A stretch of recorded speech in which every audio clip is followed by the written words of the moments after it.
भोंदूबाबा खरातकडील pen drive समोर आल्यास 2-3 मंत्र्यांची विकेट पडेल. काँग्रेस नेते विजय वडेट्टीवार यांचा दावा. पुरावे संपवण्यासाठी खरातचा एन्काउंटर होण्याचीही वडेट्टीवारांना शंका.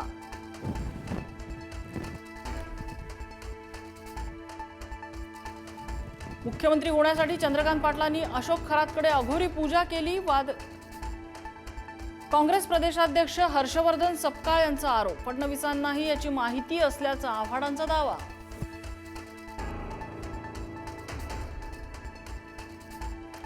अशोक खरातनं पहिली हत्या पत्रकाराची केली.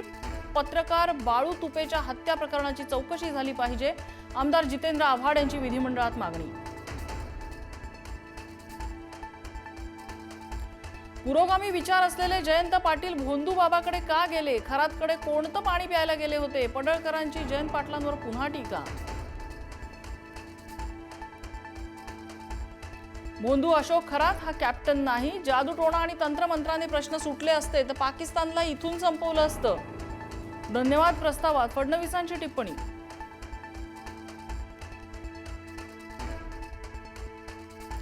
अशोक खरातनं उभारलेल्या ईशान्येश्वर मंदिरासाठी 2018 मध्ये युती सरकारकडून 1.5 कोटींचा निधी.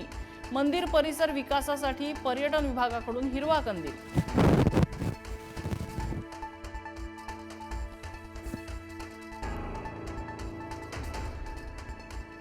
स्वयंघोषित कॅप्टन अशोक खरातची शिक्षणातही भोंदूगिरी. 10वीला गणितासह 2 विषयात नापास. अंकशास्त्र तज्ज्ञ असल्याचं कोणतेही अधिकृत प्रमाणपत्र नाही.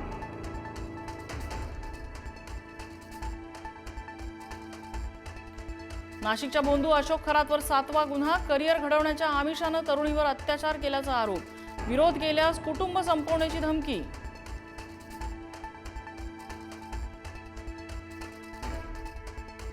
आकाश पाताळ एक करू, पण अजितदादांचा घातपात असेल तर कुणाचा बाप असला तरी शोधून काढू. अजित पवार अपघात प्रकरणावरनं मुख्यमंत्र्यांचं विधिमंडळात मोठं विधान.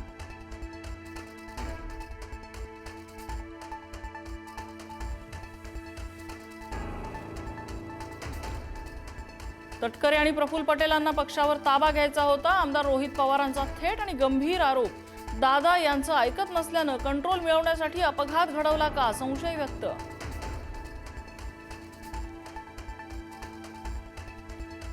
जय पवारांनी दबावामुळे पत्रकार परिषद रद्द केली का? रोहित पवारांचा सवाल. तर राजकारण वंगाळ झालंय. सुनेत्रा काकींनी काळजी घ्यावी. रोहित पवारांचा सल्ला.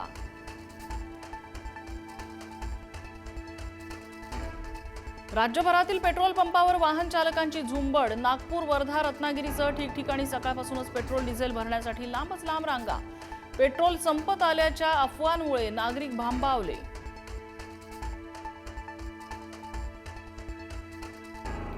राज्यातील सर्व पासपोर्ट आणि टपाल कार्यालयांना धमकी. बॉम्बस्फोट होणार असल्याचा ईमेल. पोस्ट कार्यालयामध्ये बॉम्बशोधक पथकाकडून तपासणी.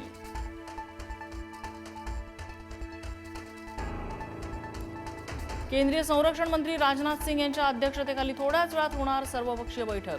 आखातातल्या युद्धावर आणि तणावावर होणार चर्चा.